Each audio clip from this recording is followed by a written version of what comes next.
இன்றைக்கு நாம் ஸ்ராவணி பூர்ணிமா இந்த திருவிழாவை நாம் எல்லாம் கொண்டாடி கொண்டிருக்கின்றோம். உலகம் முழுவதும் மார்க்க சகோதர சகோதரிகள் நாம் இதை கொண்டாடி கொண்டிருக்கின்றோம். எல்லா இடங்களிலும் கீர்த்தனைகள் நடைபெற்றுக் கொண்டிருக்கின்றன. இந்த திருநாளில நாம் இந்த திருநாளை பற்றி சில விஷயங்களை நாம் இன்றைக்கு மனதிலே பதிவைத்துக் கொள்ள வேண்டும் என்று நான் விரும்புகின்றேன். இந்த திருநாள் எதற்காக நம்ம கொண்டாடுகிறோம் என்பது அனைவருக்குமே தெரிந்த ஒன்று விஷயம்தான்.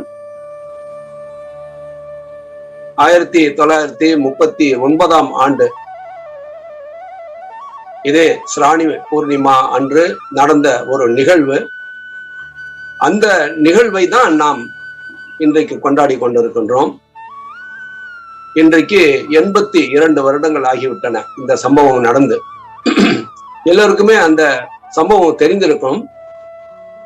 1980 பாபா அவர்கள் இதே ஸ்ராவணி பூர்ணிமா அன்று, அந்த 1980 ஆண்டு இதே ஆகஸ்ட் மாதம், ஆனால் 25ஆம் தேதி அந்த ஸ்ராவணி பூர்ணிமா வந்தது 1980. அன்றைக்கு பாபா ஒரு சொற்பொழிவை தந்தார். அந்த சொற்பொழிவுல பொதுவாக எல்லா டிஎம்சி, அதாவது தர்ம மகா சக்கரம், பொது தர்சனம், எல்லாவற்றிலுமே பாபா சொற்பொழிவுகளை தருவது வழக்கம்தான். ஆனால் இந்த 1980 ஆண்டு ஸ்ராவணி பூர்ணிமா அன்று பாபா அந்த 1939 ஆண்டு நடந்த நிகழ்வை அந்த சொற்பொழிவிலே பாபாவே அதிலே குறிப்பிட்டு சொல்லி இருப்பார். அந்த சம்பவத்தை குறிப்பிட்டு சொல்லி இருப்பார். அந்த சம்பவம் உங்களுக்கு தெரிந்திருந்தாலும் நான் சற்று நினைவுபடுத்த விரும்புகின்றேன். ஏனென்றால் ஒரு சில மார்கிகளுக்கு தெரியாமல் கூட இருக்கலாம் சம்பவம் என்னவென்று.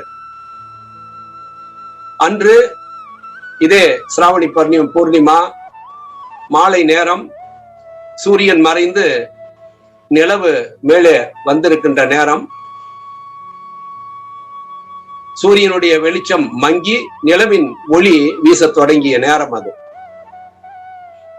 அப்பொழுது பாபாவுக்கு 18 வயது, கல்லூரியிலே படித்துக் கொண்டிருந்தார்.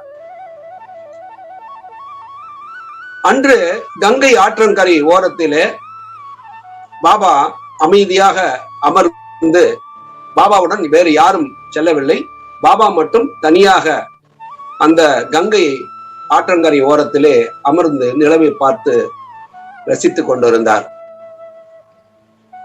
அதாவது கங்கை ஆற்றை பார்த்தபடி. அவருக்கு முன்னால் கங்கை ஆறு ஓடிக்கொண்டிருக்கிறது.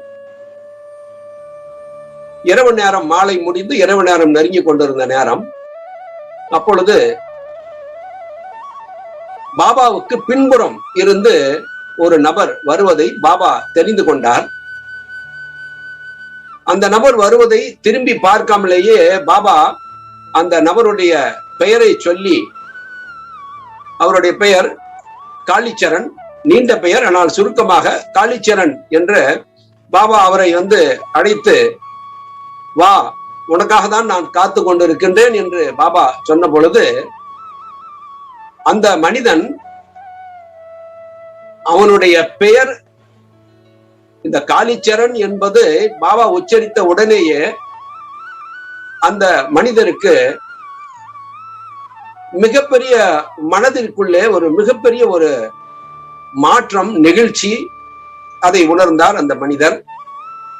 அந்த மனிதர் மிகப்பெரிய கொடூரமான, அந்த ஊரே அஞ்சி நடுங்குகின்ற அளவுக்கு மிக கொடூரமான கொலை, கொள்ளை போன்ற கொடூரமான காரியங்களில் ஈடுபட்டு கொண்ட ஒரு கொள்ளைக்காரன்.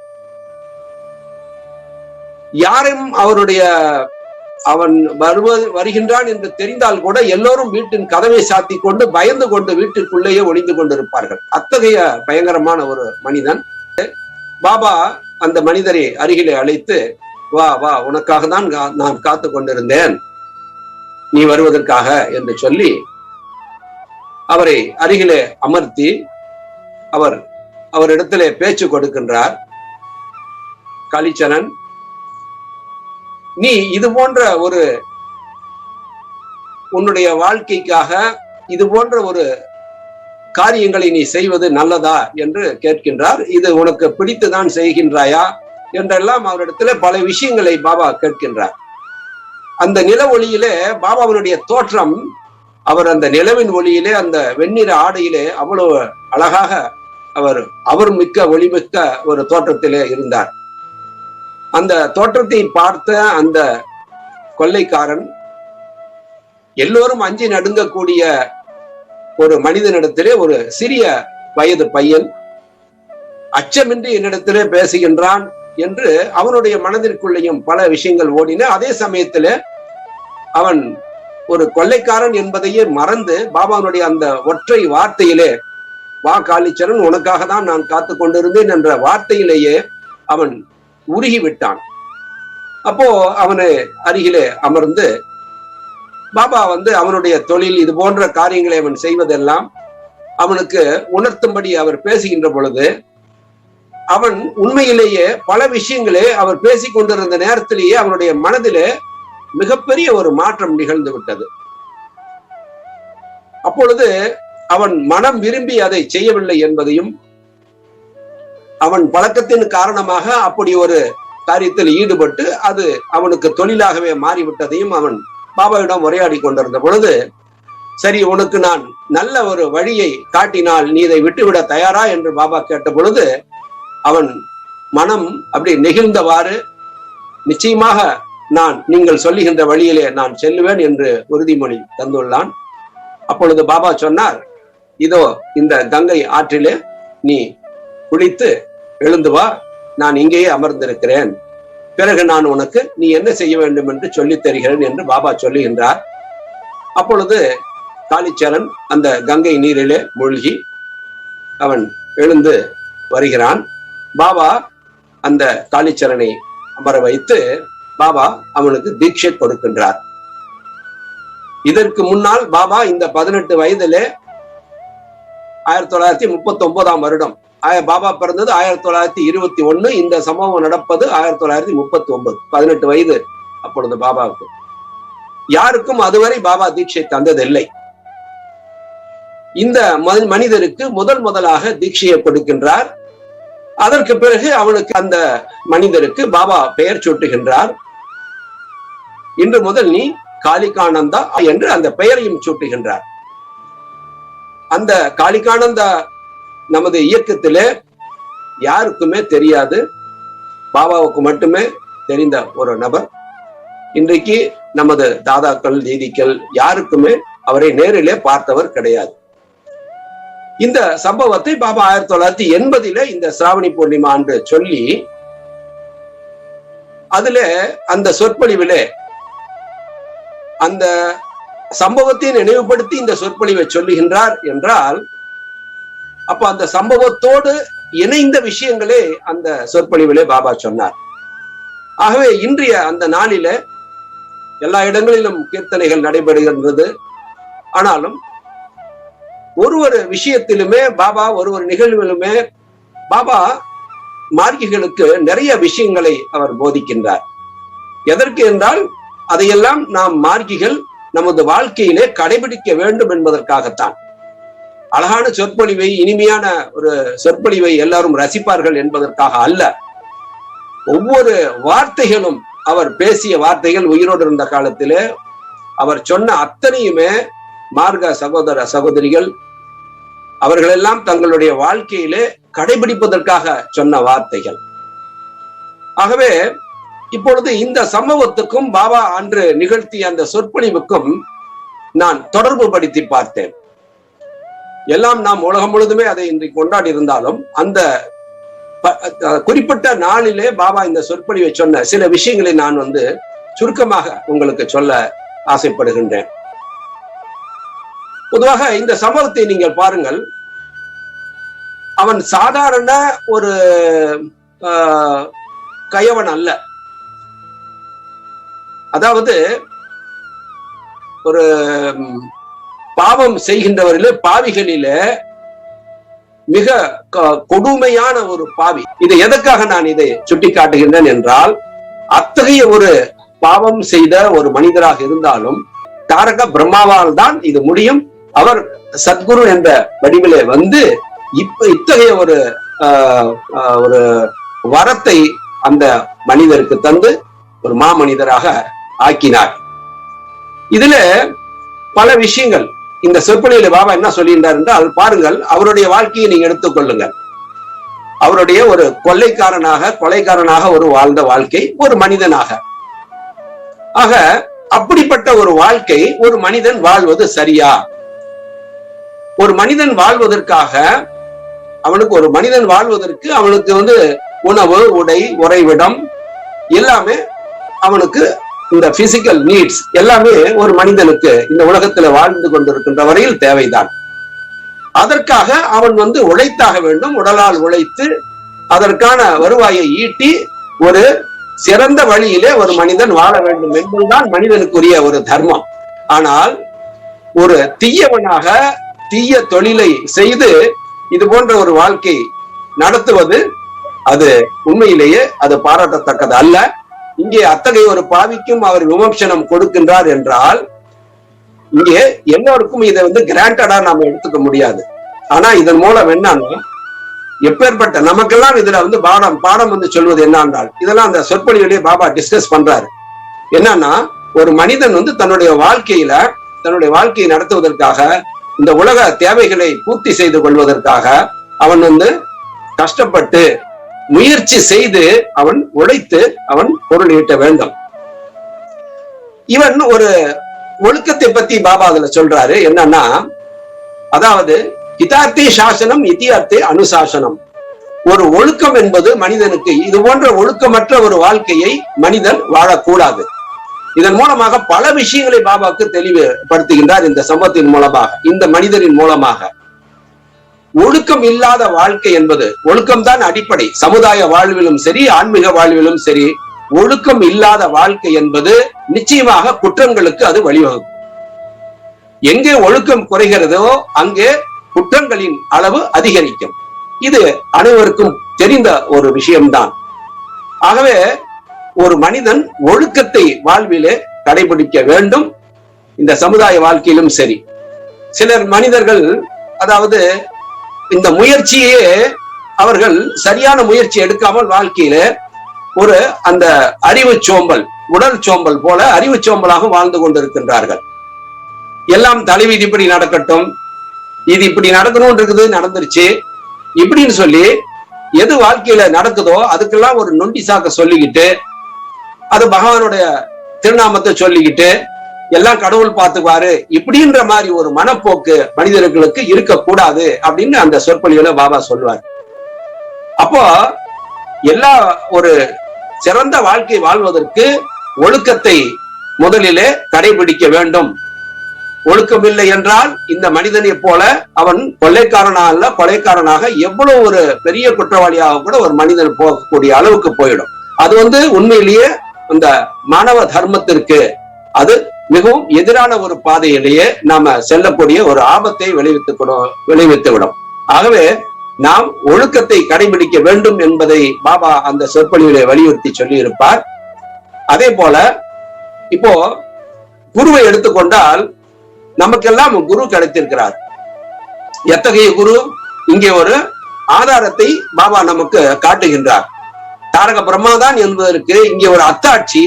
அப்பேற்பட்ட ஒரு கொள்ளைக்காரனையும் ஒரு மனித வாழ்வை கடந்து உருவமற்ற ஒரு வாழ்க்கை, தேவயோனிகள் என்று பாபா மைக்ரோவைட்டா சொற்பொழிவுகளிலே பாபா பேசுகின்ற பொழுது, பல மனிதர்களே இந்த உடல் நீங்கி 5 பஞ்சபூதங்கள் இல்லாமல் 3 பூதங்கள் 4 பூதங்கள், இந்த பஞ்சபூதங்கள் இது போன்ற பஞ்சபூதங்கள் இல்லாமல் 3 பூதங்கள் 2 பூதங்களால் ஆன தேகத்தை பெற்று அவர்கள் ஒளி வடிவான தேகமாகத்தான் இருப்பார்கள். ஆகவே அத்தகைய ஒரு வாழ்வை, சிறந்த வாழ்வை தந்து இந்த மனித குலத்திற்கு அவர்கள் எல்லாம் தொண்டு செய்கின்ற அளவுக்கு ஒரு புனிதமான ஒரு வாழ்க்கையை தந்திருக்கின்றார். அப்போ இது எந்த ஒரு குருவினால இது சாத்தியம் என்று நாம பார்த்தோம்னா, இது ஒரு சாதாரண ஒரு குருவினால இது சாத்தியமே இல்லை.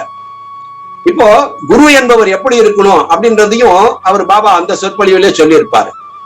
ஒரு குரு என்பவர் ஒரு சீடனுக்கு அவனுக்கு போதனை தந்து அவனுக்கு சாதனா செய்யறியா, தியானம் செய்யறியா, அதுக்கான ஒழுக்க நெறிமுறைகள் என்ன, இதெல்லாம் சரியா கடைபிடிக்கிறியா அப்படின்ற மாதிரி மட்டும் அவர் சொல்லி கொடுக்கிற ஆளாக மட்டும் இருக்க மாட்டாரு.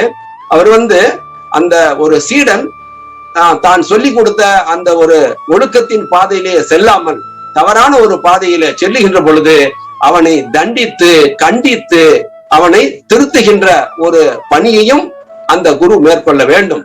அத்தகைய குருதான் உண்மையான குரு. நிகிரகான் கிரகே சக்தோ குரு வித்யா வித்யதே என்று பாபா சொல்வார்.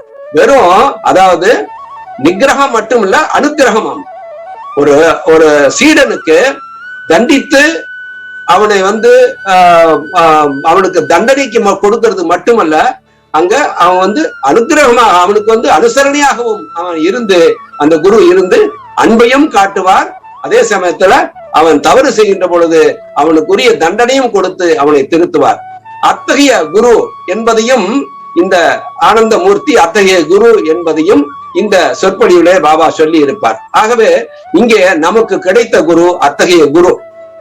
இதை நாம் சற்று யோசனை செய்து பார்க்க வேண்டும். சரி, அடுத்தது பாருங்கள். இப்போ பகவான் அந்த குற்றவாளியை திருத்தி அவனுக்கு அந்த பிறப்பிலேயே எல்லா சம்ஸ்காரங்களையும் அவர் எடுத்துக்கிட்டு அவருக்கு வேற ஒரு லைஃபையே கொடுத்துட்டாரு. அதை பத்தி நம்மளுக்கு அந்த விஞ்ஞானமே என்னன்னு தெரியாது. மறுபடியும் அவர் மனித பிறப்புக்கு வருவாரா, இல்ல காலம் முழுதும் பரமாத்மா அவருக்கு இந்த பணியை தான் கொடுத்திருக்காரான்றதெல்லாம் நமக்கு தெரியாத ஒரு பக்கம். ஆனால் அதை பற்றி நாம் இங்க ரொம்ப ஆழமா போகணும்னு அவசியம் இல்லை. இங்க என்ன சொல்றாரு அப்படின்னா, நமக்கு பாருங்க, பரம்பொருள் அத்தகைய ஒரு குற்றவாளியை அவர் மன்னித்து எப்ப மன்னிக்கிறாருங்க? அவங்க ரெண்டு பேரும் பேசிக்கிட்டு இருந்த அந்த நேரத்திலேயே அவனிடத்துல முழுமையான ஒரு மாற்றத்தை பார்த்தார். அந்த முழுமையான ஒரு மாற்றம், முழு சரணாகதி, அந்த ஒரு நிமிடத்திலேயே முழு சரணாகதி அவன் அடைந்த பொழுது அங்கே குருவனுடைய அனுக்கிரகத்தை அவர் கொடுத்தாரு. அப்போ நாம மார்க்கிகள் என்ன நம்ம கிட்ட என்னன்னா அவர் சொல்றாருன்னா, இந்த கருணையை நீங்கள் வளர்த்து கொள்ள வேண்டும் என்று சொல்றார். உங்களிடத்திலே அதாவது மன்னிக்கின்ற மனப்பான்மை, இதை நம்ம பல வாரங்களுக்கு முன்னால கூட நம்ம பார்த்தோம். 15 ஒழுக்க நெறிகள்ல கூட முதல் இத மன்னித்தல் என்று வேண்டும் ஒரு சாதகனுக்கு என்று அந்த 15 ஒழுக்க நெறிகள் கூட பாபா கொடுத்திருப்பார். முதல் காரணியே இந்த மன்னித்தல் என்பது. அதே மாதிரி தர்மத்தினுடைய 10 இயல்புகள் என்று பார்க்கும்போது அதுலயும் பாத்தீங்கன்னா திருப்தி க்ஷமா என்று மன்னிக்கிறத பத்தியும் பாபா பேசியிருப்பாரு. இங்க மன்னிக்கிறதுக்குன்னா ஒரு சாதாரண ஒரு தவறு நம்ம கிட்ட செஞ்சு நமக்கு ஒரு துன்பத்தை கொடுத்திருந்தா கூட மன்னிச்சிடலாம். ஆனா மன்னிக்க முடியாத அளவுக்கு ஒரு பெரிய ஒரு நமக்கு ஒரு கொடும் செயல்களை செய்தவனை அவ்வளவு ஈஸியா நம்மளால மன்னிக்க முடியாது. ஆனாலும் கூட தனிப்பட்ட வாழ்க்கையிலே உங்களால் முடிந்தால் அவனை மன்னிக்கிறதுக்கு நீங்க முயற்சி செய்யலாம், அவன் திருந்துவான் என்றான். இதையெல்லாம் பாபா பல இடங்களில் எடுத்துக்கேற்ற மாதிரி நம்ம அதை கணிச்சு நம்ம முடிவெடுக்கணும்.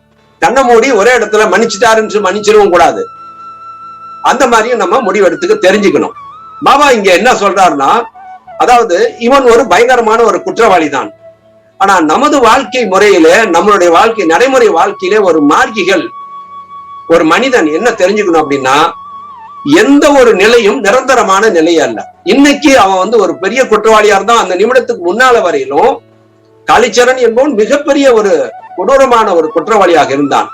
ஆனால் அவன் அந்த நிமிடத்தில திருந்திய உடனேயே பரம்பொருள் அவனுக்கு அருள் பாலித்தார். அதே மாதிரிதான் நீங்க என்ன மாதிரி கண்ணோட்டத்துல பார்க்கணும் அப்படின்னு பாபா இந்த சொற்பொழிவுல சொல்லியிருப்பாரு. அதனாலதான் அந்த சம்பவத்தை நினைவுபடுத்துறாரு அந்த சொற்பொழிவுல. இதெல்லாம் அந்த சொற்பொழிவுல பாபா கொடுத்த அந்த நாள்ல இந்த நாளினுடைய செய்தியை நமக்கு என்ன கொடுத்தாருன்றதான் முக்கியம் இங்க. அப்ப அவர் என்ன சொல்றாரு, எந்த ஒரு மனிதனையுமே நீங்க திருந்தாத குற்றவாளி என்று நினைக்காதீங்கன்னு சொல்றாரு. அவன் எப்பேற்பட்ட குற்றவாளியா இருந்தாலும் அவன் திருந்தாத குற்றவாளி நினைக்காதீங்கன்றார். ஆனா அவன் திருந்துவதற்கான நடவடிக்கைகளை நீங்க எடுக்கணும், அதுக்கான முயற்சிகளை நீங்க செய்ய வேண்டும். இப்ப ஒரு முறையை ஒரு தப்பு செஞ்சுட்டான் அப்படின்னா அவன் அதே கண்ணோட்டத்திலேயே பாக்குறது. அவன் அடுத்த நிமிடம் திருந்தி இருப்பான், நமக்கு தெரியாது. அந்த அவன் குற்றம் செய்த அந்த நிமிடத்திலே நாம அவனை பார்த்தோம், அவன் குற்றவாளியாக பார்த்தோம். அவன் எப்பேற்பட்ட குற்றத்தை செய்தாலும் சரி. ஆனால் அந்த குற்றத்தின் பிறகு அடுத்த நிமிடம் அவனுடைய மனதில் என்ன மாற்றங்கள் வந்திருக்கிறது என்பதே தெரியாது. அதனாலதான் குற்றத்திற்கான தண்டனைகளை கொடுக்கின்ற பொழுது கூட பாபா அந்த காரணம் என்ன, அவன் அந்த குற்றத்தை செய்வதற்கான காரணத்தை காணுங்கள், குற்றத்திற்கான தண்டனை மட்டும் நேரடியாக வழங்காமல் அவன் செய்த குற்றத்திற்கான காரணம் என்ன என்பதை ஆராய்ந்து அதை அவன் அந்த காரணத்தை கண்டுபிடித்து அந்த காரணத்தை, அந்த குற்றத்திற்கான காரணம் என்னவோ அதை அவனிடமிருந்து நீக்கினால் அவன் குற்றவாளி இல்லாமல் வாழ முடியும். அதற்கான முயற்சிகளை மேற்கொள்ள வேண்டும் என்பதை பாபா இந்த சொற்பொழிவிலே வலியுறுத்தி இருப்பார். அதே மாதிரி எப்பயுமே அந்த ஒரே கண்ணோட்டத்துல பார்க்காதீங்க. அந்த மாதிரி பாவமே செய்திருந்தால் கூட அவனை திருத்துவதற்கான எல்லா நடவடிக்கைகளையும் அனுசரணையாக பேசி அவர்கள் மரியாதைக்குரிய ஒரு மனிதனாக நடத்தி அந்த குற்றத்திலிருந்து அவனை திருத்துவதற்கு முயற்சி செய்ய வேண்டும். அவன் வாழ்நாள் நாம இருக்கிற வாழுகின்ற காலம் வரை அவனை குற்றவாளி குற்றவாளி குற்றவாளி என்று காலம் முழுதுமே அவனை அந்த குற்றவாளி இடத்திலே நிறுத்தி பார்ப்பது என்பது அது சரியல்ல என்பதை இந்த சொற்பொழிவிலே பாபா சொல்லி இருப்பார். ஆகவே என்ன சொல்வார்னா, அந்த பாவம் நிறைந்த அந்த மனிதர்களா இருந்தாலும் கூட அவனை இந்த சமுதாயத்துல மறுபடியும் அவன் திருந்தி அவனை ஒரு மரியாதைக்குரிய ஒரு வாழ்க்கை இந்த சமுதாயத்துல வாழுகின்ற அளவுக்கு நீங்க அவனுக்கு அதுக்கான முயற்சிகளை நீங்க எடுக்கணும்னு பாபா சொல்லி இருப்பார். ஆகவே இந்த சொற்பொழிவுல நீங்க பாத்தீங்க அப்படின்னா இதுக்கு கருணையை நீங்க வளர்த்துக்கணும்ன்றார். இது கருணை உள்ளம் இருந்தால்தான் அவன் மன்னிக்கிறதுன்னு ஒரு பாட்டு, அது மன்னிச்சிடுவான், அதுக்கப்புறம் நம்ம அதை விட்டுடுவோம். ஆனா அவன் மன்னிக்கிறது மட்டும் இல்லாம அவன் மறுபடியும் திருந்தி நல்லவனா வாழ்வதற்கான முயற்சியும் எடுக்கணும்னு சொல்றாரு. இது அந்த அக்கறை கருணை இருந்தால்தான் முடியும். அப்போ இது போன்ற உங்க மனதுக்குள்ளார அந்த கருணையை வளர்த்துவதற்கான அந்த நடவடிக்கைகள் நீங்க எடுத்துக்கணும். கட்டாயமா நீங்க அதை வளர்த்துக்குங்க எல்லாருமே சொல்றார் பாபா. ஆகவே அந்த மாதிரி அன்பை மற்றவர்களையும் இடத்திலையும் நீங்க அதை வளர்த்தணும், நம்ம இடத்திலும் அந்த அன்பு கருணையை நாம வளர்த்தி கொள்ள வேண்டும் என்று பாபா இந்த சொற்பொழிவுல சொல்லி இருப்பார். அவ இன்னும் இது மிகப்பெரிய ஒரு சொற்பொழிவு, ஆனாலும் கூட முக்கியமான இந்த பாயிண்ட்களை மட்டும் நான் உங்களுக்கு நினைவுபடுத்தினேன். ஒண்ணு, ஒழுக்க நெறி என்பது மிக முக்கியம் என்பதை இதுல வலியுறுத்தி இருப்பார் இந்த சொற்பொழிவுல. இந்த சம்பவத்தை குறிப்பிட்டு சொல்லி அந்த கதையை சொல்லுவார் பாபா. அதுல சொன்னதுக்கு அப்புறம் இதை பற்றி பாபா பேசுவார்.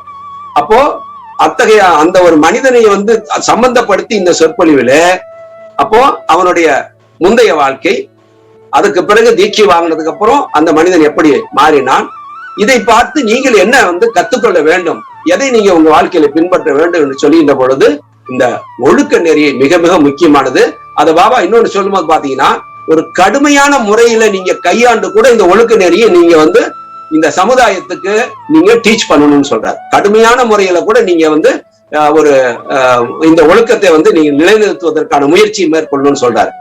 அப்போ இது மற்றவங்களிடத்துல அந்த ஒழுக்கத்தை நிலைநிறுத்துவதற்கு கடுமையான முயற்சி எடுக்கிறது மட்டுமில்லாம முதல்ல நம்மிடத்துல அந்த ஒழுக்க நெறியை, ஒழுக்கம் என்பது எல்லா வாழ்க்கையினுடைய எல்லா பகுதியிலும் அந்த ஒழுக்கம் இருக்கின்றது. அதாவது நீங்க கெட்டது செய்யாம நல்லவனா வாழ்வது மட்டுமல்ல, உங்களுடைய வாழ்க்கையில ஒரு செயலிலும் ஒரு ஒழுக்க முறைகள் நீங்க இருக்கிறது, அதெல்லாம் நீங்க கடைபிடிக்கணும். ஆகவே மற்றவங்களுக்கு இது கடுமையான வழியை நீங்க கடைபிடித்தாத அந்த ஒழுக்க நெறியை அவர்களுக்கு நீங்க பயில்விக்க வேண்டும் என்று சொல்லுகின்ற பொழுது நம்மிடத்திலும் அந்த ஒழுக்கத்தை நம்ம வளர்த்துவதற்கான முயற்சி, கடுமையான முயற்சி செய்து நாம அந்த ஒழுக்கத்தை நம்மிடத்துல நிலைநிறுத்த வேண்டும். இரண்டாவது, இந்த அன்பு, ஒரு குற்றவாளி குற்றம் செய்தவனாக இருந்தாலும் கூட அவனிடத்திலே அன்பு கொள்ளுங்கள் என்று சொல்லுகின்றார். அவனிடத்திலே அன்பு காட்டுங்கள், அவனை காலத்திற்கும் மாறாத குற்றவாளி என்று அவனை பிராண்ட் பண்ணாதீங்கன்னு சொல்றார். ஆகவே எந்த ஒரு மனிதரையும் அந்த ஒரு முடிவு மனிதர்களுக்கு அல்ல, இவன் காலத்திற்கு இவன் குற்றவாளி என்று சொல்வதற்கு நமக்கு அந்த உரிமையே இல்லை. யாரையும் இந்த நிலைமை அவங்கள வெறுப்பு ஏற்படும்.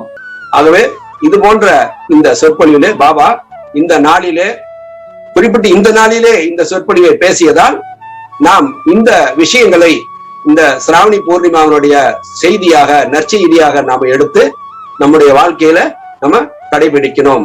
ஆகவே நமக்கு கிடைச்சிருக்கிற குரு பாருங்க, எதை வேணாலும் செய்யக்கூடியது. எத்தனை வயசுல? 18 வயசுல இப்படி ஒரு மனிதனை அந்த மனித வாழ்க்கையை கடந்து வேறு ஒரு வாழ்வே அந்த மனிதருக்கு வழங்கிய அத்தகைய ஒரு சத்குரு நமக்கு கிடைச்சிருக்காரு.